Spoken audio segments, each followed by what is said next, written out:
দেখছেন এই মুহূর্তে নিউজ বেঙ্গল 24 চ্যানেলে নতুন হয়ে থাকলে অবশ্যই চ্যানেলটিকে সাবস্ক্রাইব করে পাশের বেল বাটনটি অন করে দিন আর ভিডিওটিতে একটি লাইক দিতে ভুলবেন না। বিজেপির রাজ্য সভাপতি বদল আগস্টে পদ খোয়াতে চলেছেন 15 জন জেলা সভাপতি। লোকসভা নির্বাচনে হতাশাজনক ফলের জেরে জেলা স্তরে বড়সড় সাংগঠনিক রদবদলের পথে হাঁটতে চলেছে বঙ্গ বিজেপি। পুজোর মধ্যেই বদল হতে পারে প্রায় 15টি সাংগঠনিক জেলার সভাপতি। বিজেপির রাজ্য সভাপতি বদল আগস্টে পদ খোয়াতে চলেছেন 15 জন জেলা সভাপতি, এমনই খবর গেরুয়া শিবির সূত্রে জানা গিয়েছে। আগস্টের আগে রাজ্য সভাপতি বদল হচ্ছে না, এরপর জেলা সংগঠনে ব্যাপক রদবদল করা হবে। জেলা থেকে মণ্ডল স্তর ঢেলে সাজানো হবে বলে জানা গিয়েছে।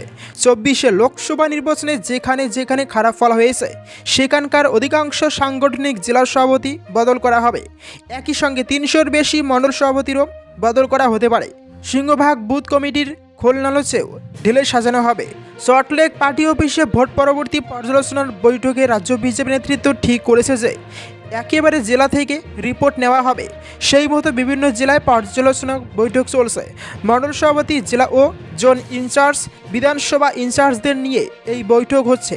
চলতি জুন মাসের মধ্যেই নিচুতলার রিপোর্ট জমা পড়বে রাজ্য কমিটির কাছে। তারপর সেই রিপোর্ট ঘষা মাজা করে রাজ্য কমিটি পাঠাবে কেন্দ্রীয় নেতৃত্বের কাছে। কেন লোকসভা নির্বাচনে এই হতাশাজনক ফলাফল? কেন নির্দিষ্ট লক্ষ্য পৌঁছানো গেল না? 19-এর প্রাপ্ত 18টা আসন কেনই বা নেমে এলো 12টাতে? এই প্রশ্নের উত্তর পেতে, সংগঠনের হাল বুঝতে যে কয়েকটি পর্যালোচনা বৈঠক হয়েছে সেগুলি থেকে নিচুতলা নেতাকর্মীদের কাছ থেকে উঠে আসা কিছু বিষয় হলো: 1. অনেক পুরনো কার্যকর্তাকে ভোটের কাজে যুক্ত করা হয়নি। 2. বুথ সংগঠন একেবারেই ফোপড়া ছিল। 3.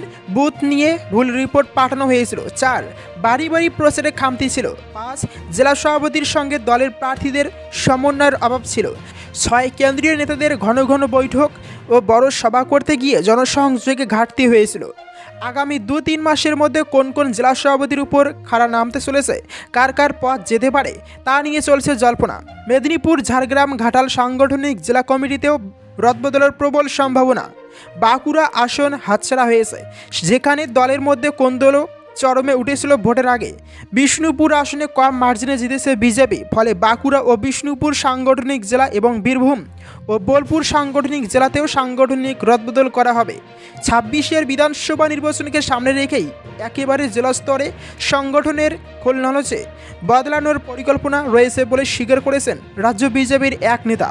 43টি সাংগঠনিক জেলার মধ্যে অন্ততপক্ষে 15টি সাংগঠনিক জেলা সভাপতি বদল করা হবে। তাদের দিয়ে 26-এর বিধানসভা ভোট যুদ্ধে জেলায় সংগঠন চলবে।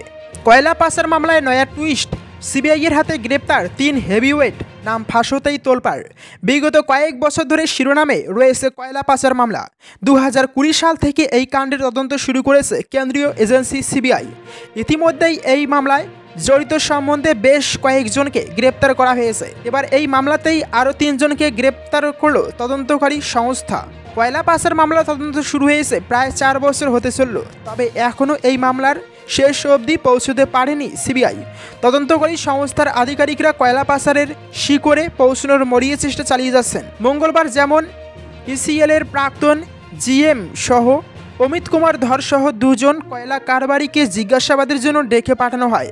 কয়লা পাচার মামলার সূত্রে এই 3 জনকে নিজাম প্যালেসে ডেকে পাঠানো হয়েছিল। এরপর তাদের টানা জিজ্ঞাসাবাদ করা হয়। শেষে এদিন রাতেই 3 জনকে গ্রেপ্তার করে সিবিআই। বুধবার ধৃতদের নিয়ে নিজাম প্যালেস থেকে আসানসোলের বিশেষ সিবিআই আদালতের উদ্দেশ্যে রওনা দিয়েছেন তদন্তকারী আধিকারিকরা। উল্লেখ্য, মে মাসে কয়লা পাচার মামলার চার্জশিট গঠন করা কথা ছিল, তবে সেদিন 3 জন অভিযুক্ত উপস্থিত না থাকার কারণে চার্জশিট গঠন করা যায়নি। সেই সময় এই মামলার অন্যতম অভিযুক্ত অনুপ মাঝি ওরফে লালা বলেন, সিবিআইয়ের পেশ করা চার্জশিটের কপি আমাদের দেওয়া হয়েছে, তবে সেটা এতটাই বড় যে পুরোটা পড়ে ওঠা যায়নি, আর বাকি 3 জন অভিযুক্ত উপস্থিত ছিলেন না। সব পক্ষের সওয়াল জবাব শোনার পর পরবর্তী শুনানির দিন সকলকে হাজিরা দেওয়ার নির্দেশ দেন বিচারপতি। এমনকি যদি কেউ অসুস্থ থাকে তাহলে প্রয়োজন পড়লে অ্যাম্বুলেন্স করে তাকে উপস্থিত করার নির্দেশ দেওয়া হয়। আগামী 2রা জুলাই এই মামলায় চার্জশিট গঠন হওয়ার সম্ভাবনা রয়েছে। এরই মাঝেই এবার আরও 3 জনকে গ্রেপ্তার করলো তদন্তকারী সংস্থা। এরপর তদন্তের মোড় কোন দিকে বাঁক নেয় সেটাই এখন দেখার বিষয়। অধীর জল্পনা, তিনি কি এবার রাজ্যসভায় নাকি রাজনৈতিক সন্ন্যাস? লোকসভা নির্বাচনে বহরমপুর কেন্দ্রে হারের পর থেকেই প্রদেশ কংগ্রেস সভাপতি অধীর রঞ্জন চৌধুরীকে নিয়ে নানা জল্পনা চলছে। হঠাৎই রটে যায় তিনি নাকি প্রদেশ সভাপতি পদ থেকে পদত্যাগ করেছেন। পরে জানা যায় এটা নিছকই জল্পনা ছিল। এই আবহের মধ্যে কংগ্রেসের একটি সূত্রে শোনা যাচ্ছে অধীর চৌধুরীকে নাকি রাজ্যসভায় পাঠাতে পারে হাইকমান্ড। অধীরের পাশেই কংগ্রেসের নেতাকর্মী ও সমর্থকেরা। সেক্ষেত্রে হরিয়ানা থেকে অধীরকে রাজ্যসভায় পাঠানো হতে পারে বলে একটি সূত্রের খবর। তবে এ ব্যাপারে কংগ্রেসের কেউই মুখ খোলেননি। এই খবরের সত্যতা স্বীকার না করলেও সেটি কেউ আবার উড়িয়েও দিতে পারছেন না। তবে সবচেয়ে বড় কথা হলো রাজ্য কংগ্রেসের সিংহভাগ নেতাকর্মী ও সমর্থক অধীরের পাশেই রয়েছেন। তাদের কথায় পশ্চিমবঙ্গে এখনও যে কংগ্রেস দলটি টিম করে জ্বলছে সেটা শুধুমাত্র অধীরের জন্যই সম্ভব হয়েছে। প্রদেশ কংগ্রেস সভাপতি পদ থেকে অধীরকে সরিয়ে দেওয়া হবে বলে নির্বাচনের পর থেকে জল্পনা শুরু হয়েছে। কংগ্রেসের হাইকমান্ডের পক্ষ থেকে নিযুক্ত করা পশ্চিমবঙ্গের পর্যবেক্ষক গোলাম আহমেদ মীরের বক্তব্যে কার্যত সেই সুরই শোনা গিয়েছে। সদ্য কলকাতার মৌলালী যুবক কেন্দ্রে কংগ্রেসের যে অভ্যন্তরীণ বৈঠক হয়েছে তাতে লোকসভা নির্বাচনে পশ্চিমবঙ্গের দলের খারাপ ফলাফল নিয়ে আলোচনা হয়েছে। রাহুল গান্ধীর সঙ্গে অধীরের সবচেয়ে ভালো সম্পর্ক। বৈঠকে সিপিএমের সঙ্গে জোট করে চলার পক্ষে যেমন অনেকে মত দিয়েছেন, তেমনি আবার উল্টোটাও শোনা গিয়েছে অনেকের মুখে।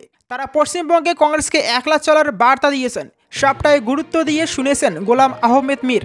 ঘটনা হলো কংগ্রেসের অন্যতম প্রধান নেতা রাহুল গান্ধীর সঙ্গে অধীরের সবচেয়ে ভালো সম্পর্ক রয়েছে বহুদিন ধরেই। মূলত রাহুলের ইচ্ছাতেই পশ্চিমবঙ্গে বাম কংগ্রেস জোট হয়েছে বলে খবর।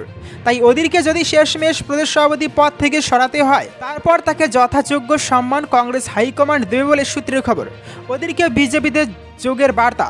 এর আগে রাজ্য বিজেপি সভাপতি সুকান্ত মজুমদার কার্যত বিজেপিতে আসার বার্তা দিয়েছিলেন অধীরকে, কিন্তু মুর্শিদাবাদের মতো সংখ্যালঘু অধ্যুষিত জেলা থেকে উঠে আসা অধীরের পক্ষে সেই পথে হাঁটা যে কার্যত অসম্ভব সেটা সকলেই জানেন। এছাড়া লোকসভা নির্বাচনের আগে একটি সাক্ষাৎকারে অধীর বলেছিলেন বহরমপুরে হেরে গেলে তিনি প্রয়োজনে রাজনৈতিক সন্ন্যাস নিয়ে নিতে পারেন। তাই সেই বিষয়টি নিয়েও রাজনীতি সচেতন মানুষের যথেষ্ট কৌতূহল রয়েছে। সব মিলিয়ে অধীরের রাজনৈতিক জীবনে নতুন কোনো বাঁক আসে কিনা এখন সেটাই দেখার বিষয়। অভিষেকের বিরুদ্ধে হার, দল থেকে বহিষ্কার, শোকজের জবাব দিয়ে বঙ্গ বিজেপিকে নিশানা অভিজিতের। ডায়মন্ড হারবারে হেভিওয়েট অভিষেক বন্দ্যোপাধ্যায়ের বিরুদ্ধে প্রার্থী করা হয়েছিল তাকে।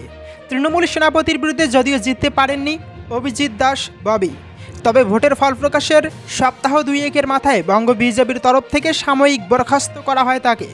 পাঠানো হয় শোকজের চিঠি। এবার সেই চিঠি জবাব দিয়ে বোমা ফাটালেন পদপ্রার্থী। ভোট পরবর্তী হিংসার পরিস্থিতি খতিয়ে দেখতে কয়েকদিন আগে রাজ্যে এসেছিল বিজেপির কেন্দ্রীয় প্রতিনিধি দল। সেখানে দলের সামনে গেরুয়া শিবির গোষ্ঠী কোন্দলের ঘটনার কারণ অভিজিৎকে শোকজ করে বঙ্গ বিজেপি। মঙ্গলবার সল্টলেক পার্টি অফিসে এসে জবাবি চিঠি জমা দেন তিনি। এরপরই রাজ্য নেতৃত্বের একাংশকে নিশানা করেন। সকল অভিযোগ ভিত্তিহীন দাবি করে অভিজিৎ বলেন, ঘটনার দিন এলাকাতেই ছিলেন না, ডক্টর দেখাতে বাইরে গিয়েছিলেন, দরকার হলে সিসিটিভি দেখা হোক বলেন তিনি। একই সঙ্গে বিজেপি নেতার প্রশ্ন, দলের তরফ থেকে পাঠানো শোকজের চিঠি তার কাছে আসার আগে সংবাদ মাধ্যমের কাছে কীভাবে পৌঁছল? দলের যারা এই কাজের সঙ্গে যুক্ত তাদের বিরুদ্ধে তদন্ত করা উচিত বলে দাবি করেন অভিজিৎ। এরপর দলেরই একাংশের বিরুদ্ধে ক্ষোভ উগড়ে দেন অভিজিৎ এবং বলেন তার বিরুদ্ধে চক্রান্ত করে এমনটা করা হয়েছে। উল্লেখ্য, অভিজিৎকে শোকজ করা খবর এবং চিঠি আগেই প্রকাশ্যে চলে এলেও গত সোমবার ডাক মারফত সেই চিঠি হাতে পান বিজেপি নেতা। এরপর এদিন সল্টলেকের দলীয় কার্যালয়ে এসে জবাবি চিঠি জমা দেন তিনি। উল্লেখ্য, বিজেপির কেন্দ্রীয় প্রতিনিধি দলের সামনে যে সকল দলীয় কর্মীদের ঘরছাড়া বলে দেখানো হয়েছে তারা আসলে নকল, এই দাবি এনেছিলেন গেরুয়া শিবিরেরই আরেক দলকর্মী। ত্রিপুরার প্রাক্তন মুখ্যমন্ত্রী বিপ্লব দেবের নেতৃত্বাধীন কেন্দ্রীয় দলকে ঘিরে বিক্ষোভে ফেটে পড়েন তারা। অভিজিতের ইন্ধনে এই ঘটনা ঘটেছে বলে অভিযোগ উঠতেই সঙ্গে সঙ্গে তার দল থেকে সাময়িক বহিষ্কার করা হয় বঙ্গ বিজেপির তরফে। সেই সঙ্গেই পাঠানো হয় শোকজ চিঠিও।